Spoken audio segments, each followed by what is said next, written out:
तुम्हारे साथ अब अन्याय हो रहा है, तो जो बाबा साहब ने मार्ग दिया है 14 अक्टूबर 1956 को, उसी मार्ग पर चलो। 128 देश आपके साथ होंगे। लेकिन यदि दलित हिंदू धर्म में रहते हैं तो दिक्कत क्या आती है उनको?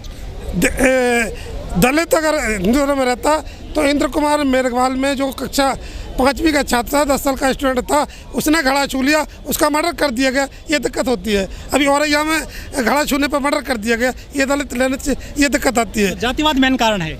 जातिवाद यानी अछूत होता है और घड़ा छूने से मर्डर कर दिया जाए, और कितना अत्याचार चाहिए? इससे ज़्यादा भी अत्याचार, बलात्कार, रेप किया जाता है रोड पे, और रात के 2 बजे जला दिया जाता है। कुछ लोग कहते हैं कि बुद्धिस्ट बन जाएंगे तो आरक्षण नहीं मिलेगा, सुविधाएं नहीं मिलेंगी दलितों को। मैं ये जानना चाहता हूँ आरक्षण है कहाँ? जब भारत सरकार ने सारे का सारा रेलवे और से लेके हर चीज़ सारे PSU बेच डाले, आरक्षण कहाँ है?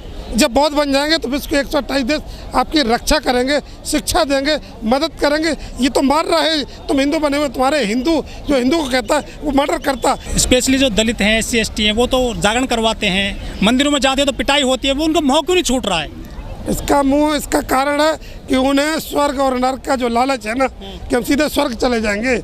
इसी कारण से बाबा साहब ने 14 अक्टूबर 1956 को 22 प्रतिज्ञाएं दी थी कि तुम्हें स्वर्ग नहीं जाना, तुम्हें यही धरती पर स्वर्ग है। अच्छा। न कहीं नर्क है न कहीं स्वर्ग है। यानी नर्क क्या है? बस जो 10 साल का बच्चे को घड़ा छूने पे मार दिया जाए, इससे बड़ा कोई नर्क है? देश का राष्ट्रपति कौन है? द्रौपदी मुर्मू। राष्ट्रपति बना करके उसका शुद्धिकरण करते हैं। इससे ज़्यादा विटमिना क्या होगी इस देश की कि एक महिला को शुद्धिकरण किया जाता? ये ब्राह्मणी व्यवस्था, पाखंड, अंधविश्वास, उससे ज़्यादा क्या होगा? इन ब्राह्मणों ने 8वीं शताब्दी में जो कथा लिखी, वो बुद्ध का समय, किसी में भूत का, किसी में बुद्ध का और चोर का। इसका मतलब ये बाद में ब्राह्मणों ने सारा नोटंकी की है।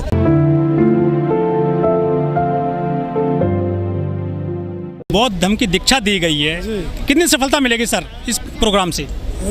इस प्रोग्राम से पूर्ण सफलता मिलेगी, क्योंकि आज जो प्रोग्राम हो रहा है ये अकेला दिल्ली डॉक्टर अम्बेडकर भवन पे नहीं है, ये पूरे देश के हर शहर में जिस तरह से जो क्राइम हो रहा है, जैसे इंदिरा मेघवाल का क्राइम हुआ, औरैया क्राइम हुआ, इसको देखते हुए सारा समाज, जिसको SC ST OBC कहते हैं, वो अपने आप बौद्ध धर्म की ओर जा रहा है। तो ये तो एक छोटा सा प्रोग्राम राजन गौतम जी कर रहे हैं, या भारतीय बौद्ध महासभा के नेतृत्व में हो रहा, इसके एवज में पूरे देश भर में ऐसा कोई भी शहर नहीं जो आज अशोक विजयदशमी है।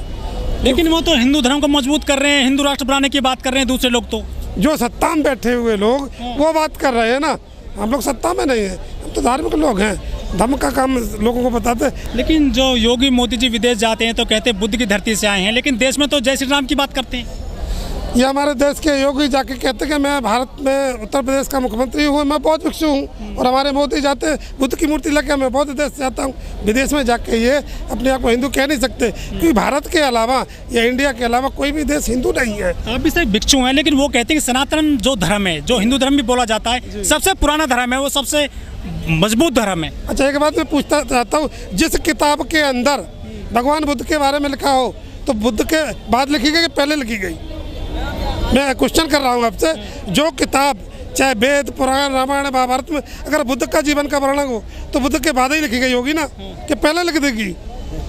इसका मतलब है कि सारी की सारी कहानी बाद में लिखी। सर, बौद्ध धर्म इतना प्रचार नहीं हो पाया देश में। नेपाल में है, वियतनाम में है, चाइना में है, जापान में है। यहाँ की क्या वजह हो सकती है जो यहाँ इतना प्रचार नहीं हुआ? इसका एक ही कारण है कि 30% पेट पे लात मारी, उन्हें लगा कि हमारा पेट कैसे पलेगा, तो आडंबर पाखंड फैला रहे वो लोग। अच्छा, बस खत्म कहानी। जो काम राजेंद्र पाल जी कर रहे हैं आज, क्या वो भिक्षुओं को नहीं करना चाहिए? गांव-गांव जाकर, शहर जाकर? वो तो राजेंद्र पाल आज नेता होकर कर रहे हैं, भिक्षु तो वैसे ही करते, उनकी तो ड्यूटी है, उनका जीवन का लक्ष्य है कि लोगों को पाखंड मुक्त कराएं। अच्छा, अंधविश्वास पाखंड मुक्त करा ही रहे, हमारे तो जीवन का उद्देश्य ही वही है।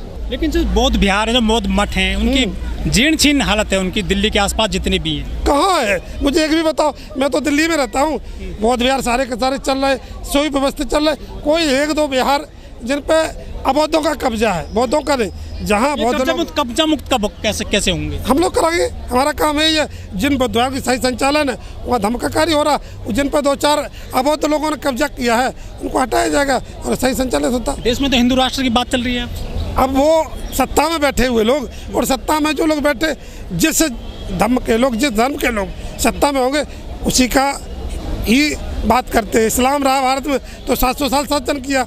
अब जो भारत का प्रधानमंत्री है या देश का राष्ट्रपति है, अब इस देश की एक विडंबना है, देश का राष्ट्रपति कौन है? द्रौपदी मुर्मू राष्ट्रपति बना करके उसका शुद्धिकरण करते हैं। इससे ज़्यादा विडंबना क्या होगी इस देश की कि एक महिला को शुद्धिकरण किया जाता? ये ब्राह्मणी व्यवस्था, पाखंड, अंधविश्वास, उससे ज़्यादा क्या होगा? और बताइए। अयोध्या में राम मंदिर बन रहा है सर, बौद्ध भिक्षु कोर्ट गए थे, उन पर जुर्माना लगा दिया गया था जमीन को लेकर, वहाँ पे जन्मस्थली को लेकर। अयोध्या में राम मंदिर बन रहा, वो भी बाबा साहब अम्बेडकर की दया से। कैसे? क्योंकि सुप्रीम कोर्ट, हाई कोर्ट किससे चलता?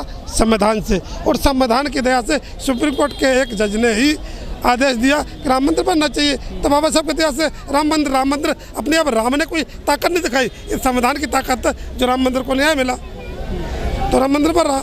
एक दिन सर ये आज बहुत धर्म दीक्षा दी गई है, इससे कितना सर जाएगा जनता में? एक दिन से क्या होता है?